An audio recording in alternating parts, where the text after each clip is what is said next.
নমস্কার বন্ধুরা, আজ আমি বানাবো অনুষ্ঠান বাড়ি স্টাইলে মটন কষা। এইভাবে মটন কষা একবার বাড়িতে বানিয়ে দেখবেন, সকলের খুবই পছন্দ হবে। এই মটন কষা দেখতে যেমন দুর্দান্ত স্বাদের হয়, তেমনি এই মটন কষা খেতে কিন্তু অসাধারণ স্বাদের হয়। অনুষ্ঠান বাড়ির মটন কষা খেতে সকলের খুবই পছন্দের হয়। চলো তাহলে অনুষ্ঠান বাড়ি স্টাইলের রেসিপি আজকে শুরু করা যাক। আমি এখানে 500 গ্রাম ওজনের মটনের পিস নিয়ে নিয়েছি। পিসগুলোকে আমি এই রকম শেপের কেটে নিয়েছি। আপনারা আপনাদের পছন্দ মতো শেপের কেটে নেবেন। যেহেতু অনুষ্ঠান বাড়িতে মটনের পিসগুলো একটু বড় বড় থাকে, তাই আমি এখানে একটু বড় বড় পিস নিয়ে নিয়েছি। গ্যাসের ফ্লেম অন করে চুলায় আমি কড়াই বসিয়ে দিয়েছি। কড়াইতে 300 গ্রাম মতো সর্ষের তেল দিয়ে দিচ্ছি। সর্ষের তেল ভালো মতো গরম হয়ে গেছে। ফোড়নে 2টো লবঙ্গ, 2টো দারুচিনির টুকরো, একটি তেজপাতা ছিঁড়ে দিয়ে দিচ্ছি। তেজপাতা, লবঙ্গ ও দারুচিনির টুকরোগুলোকে হালকা ভেজে নিচ্ছি। এইবার কড়াইতে 250 গ্রাম মতো পেঁয়াজ কুচি দিয়ে দিচ্ছি। আমি এখানে পেঁয়াজ কুচিগুলোকে পাতলা করে কেটে নিয়েছি। চুলার আঁচ হাইতে রেখে পেঁয়াজ কুচিগুলোকে ভেজে নিতে হবে। আমি এখানে পেঁয়াজ কুচিগুলোকে লবণ ছাড়াই ভেজে নিচ্ছি। যেহেতু পেঁয়াজ কুচিগুলো পাতলা করে কেটে নেওয়া আছে, তাই পেঁয়াজ কুচিগুলো ভেজে নিতে অনেকটা সময় কম লাগবে। আবারও বলছি, পেঁয়াজ কুচিগুলোকে হাই ফ্লেমে ভেজে নেবেন, তাহলে পেঁয়াজ কুচিগুলো তাড়াতাড়ি ভেজে নেওয়া হয়ে যাবে। আমার পেঁয়াজ কুচিগুলোকে ভেজে নিতে 7 থেকে 8 মিনিট মতো সময় লেগেছে। পেঁয়াজ কুচিগুলোর মধ্যে হালকা সোনালি কালার চলে এসেছে। এই তো আমার পেঁয়াজ কুচিগুলোকে ভেজে নেওয়া হয়ে গেছে। এইবার কড়াইয়ের মধ্যে দিয়ে দিচ্ছি জল ঝরিয়ে রাখা মটনের পিসগুলোকে। মটনের পিসগুলোর মধ্যে আমি 1 টেবিল চামচ লবণ দিয়ে দিচ্ছি। পেঁয়াজ কুচিগুলোর সাথে আমি মটনের পিসটাকে লবণ দিয়ে ভালো করে এইভাবে মিশিয়ে নিচ্ছি। এইভাবে তেলের সাথে ভেজে নিতে হবে মটনের পিসগুলোকে। এইভাবে মটনটাকে পেঁয়াজ কুচিগুলোর সাথে ভালো করে ভেজে নিতে হবে, যতক্ষণ না পর্যন্ত মটনের মধ্যে জল ছাড়ছে।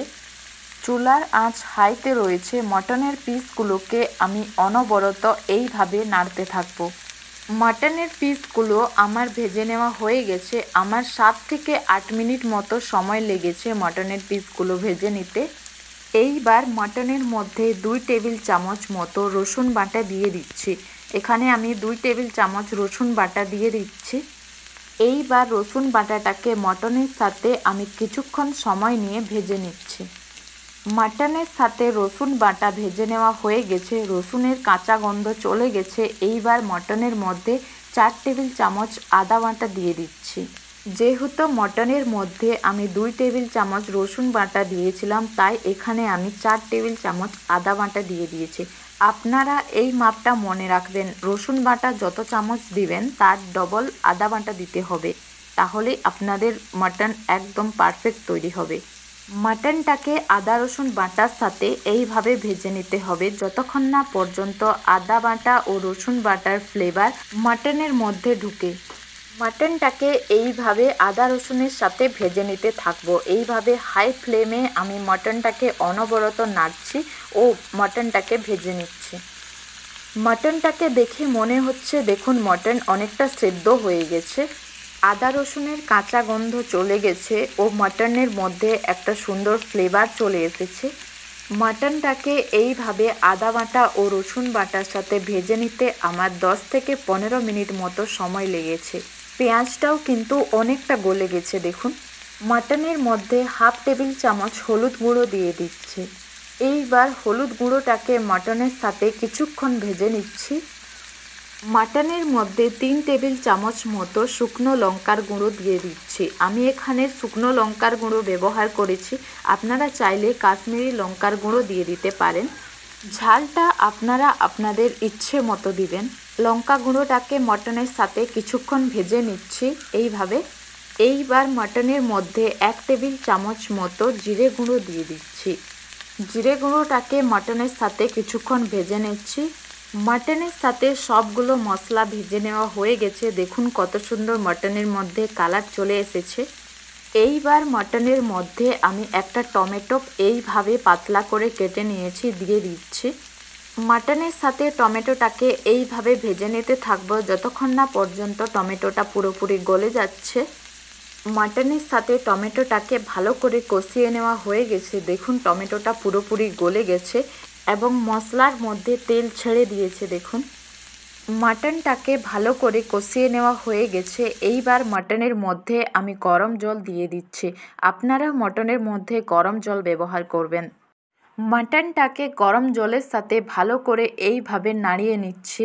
মাটনের মধ্যে সুন্দর একটা কালার চলে এসেছে। আপনারা চাইলে প্রেসার কুকারে সেদ্ধ করে নিতে পারেন, কম সময়ের মধ্যে তৈরি হয়ে যাবে। আমি এটাকে কড়াইয়ের মধ্যে সেদ্ধ করে নেব, তাই আমি এখানে বেশি পরিমাণে জল দিয়ে দিয়েছি। মাটনের মধ্যে বলক চলে এসেছে। এইবার মাটনটাকে ঢাকা দিয়ে সেদ্ধ করে নেব।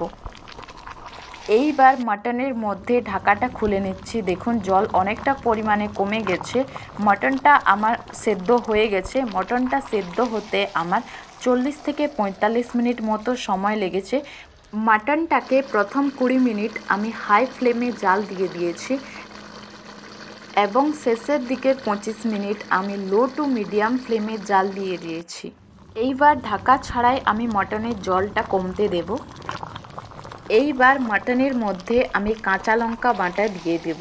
আমি এখানে হাফ টেবিল চামচ করে 2 বার দিয়ে দিয়েছি 1 টেবিল চামচ কাঁচা লঙ্কার বাটা। আবারও বলছি ঝালটা আপনারা একটু বুঝে দিবেন। আপনারা যেরকম ঝাল পছন্দ করেন সেই রকম ঝাল দিবেন।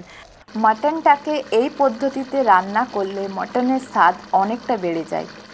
মাটনের মধ্যে সামান্য পরিমাণে লবণ দিয়ে দিচ্ছি। আপনারা এই পর্যায়ে লবণটা অ্যাড করতে পারেন। আপনারা একবার মাটনটাকে চেক করে নেবেন, তারপর লবণ দিবেন। মাটনের মধ্যে জল অনেকটা কমে গেছে দেখুন, এবং মাটনটা পুরোপুরি সেদ্ধ হয়ে গেছে। মাটনের মধ্যে 1 টেবিল চামচ গরম মশলা দিয়ে দিচ্ছি। এইবার গরম মশলাটাকে আমি মাটনের সাথে ভালো করে মিশিয়ে নিচ্ছি। মাটনের জল অনেকটা কমে গেছে এবং মাটন আমার তৈরি হয়ে গেছে। এইবার মাটনটাকে কড়াই থেকে নামিয়ে নিচ্ছি। মাটনের মধ্যে সুন্দর একটা কালার চলে এসেছে দেখুন, এবং মাটনটা দেখতে অত্যন্ত দুর্দান্ত লাগছে। মাটনের মধ্যে যখন মশলাটা একদম নিচে বসে যাবে এবং তেলটা পুরোপুরি উপরে ভেসে যাবে, তখনই বুঝবেন মাটনটা আপনাদের পারফেক্টভাবে তৈরি হয়েছে। এইবার মাটনটাকে আমি বাড়ির সকলের জন্য প্লেটে নিয়ে নিচ্ছি। দেখুন মাটনটা দেখতে কতটা দুর্দান্ত হয়েছে। এইভাবে আপনারাও বাড়িতে বানিয়ে নিতে পারবেন অনুষ্ঠান বাড়ির স্টাইলে মাটন কষা। আমার আজকের অনুষ্ঠান বাড়ির স্টাইলে মাটন কষা রেসিপি আপনাদের কেমন লেগেছে দয়া করে কমেন্টে জানাবেন। রেসিপিটি যদি ভালো লাগে লাইক কমেন্ট শেয়ার করে পাশে থাকার জন্য অনুরোধ রইল সবাইকে। আজকের মাটন কষার নাল্লির পিসগুলো দেখতে কিন্তু অসাধারণ ও লোভনীয় স্বাদের লাগছে। আপনারা এইভাবে দয়া করে একবার বাড়িতে বানিয়ে দেখবেন মাটন কষা, সবাই আঙ্গুল চেটে খাবে, এতটা দুর্দান্ত স্বাদের হয়। মাটনের ভেতরটা কেমন সেদ্ধ হয়েছে একবার দেখে নেওয়া যাক। মাটনটা এতটাই গরম ছিল যে আপনাদেরকে ছেড়ে দেখাতেও পারলাম না।